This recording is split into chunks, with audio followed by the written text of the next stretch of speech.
Tonight, after nearly 100 years of talk and frustration, after decades of trying and a year of sustained effort and debate, the United States Congress finally declared that America's workers and America's families and America's small businesses deserve the security of knowing that here in this country, neither illness nor accident should endanger the dreams they've worked a lifetime to achieve. Tonight, at a time when the pundits said it was no longer possible, we rose above the weight of our politics. We pushed back on the undue influence of special interests.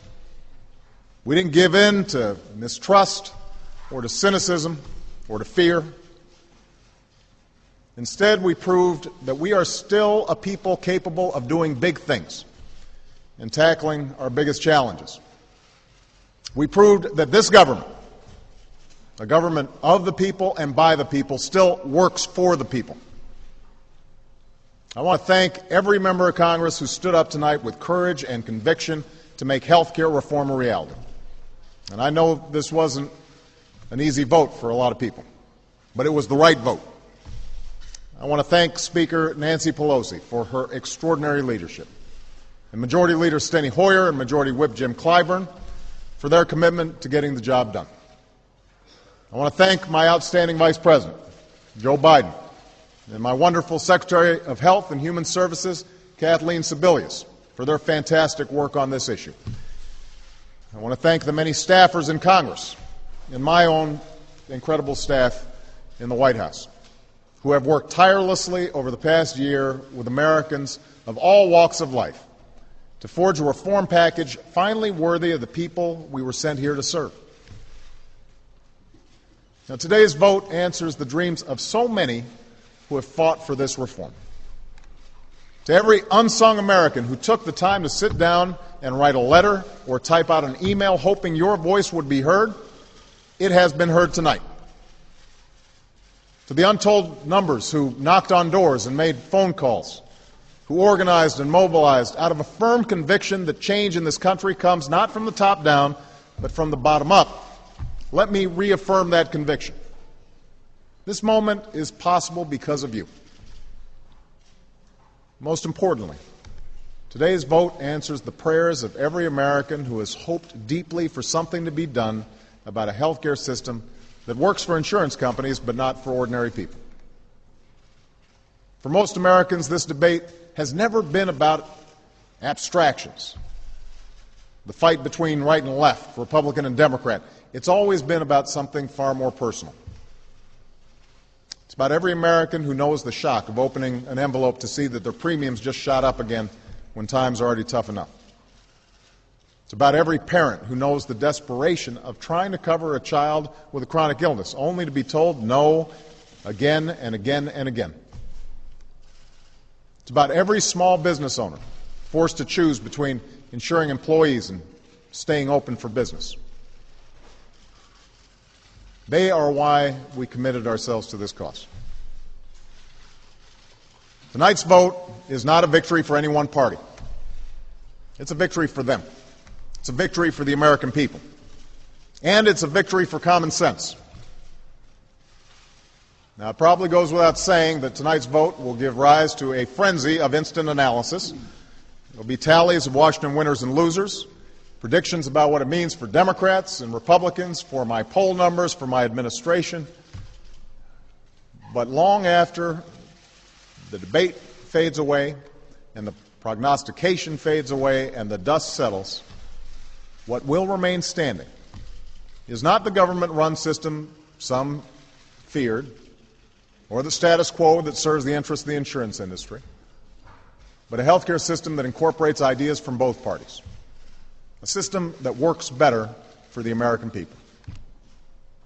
If you have health insurance, this reform just gave you more control by reining in the worst excesses and abuses of the insurance industry with some of the toughest consumer protections this country has ever known, so that you are actually getting what you pay for.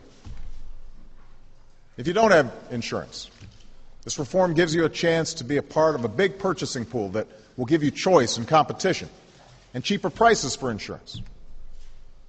And it includes the largest health care tax cut for working families and small businesses in history, so that if you lose your job and you change jobs, start that new business, you'll finally be able to purchase quality, affordable care and the security and peace of mind that comes with it. This reform is the right thing to do for our seniors. It makes Medicare stronger and more solvent, extending its life by almost a decade.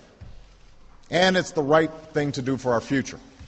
It will reduce our deficit by more than $100 billion over the next decade and more than $1 trillion in the decade after that.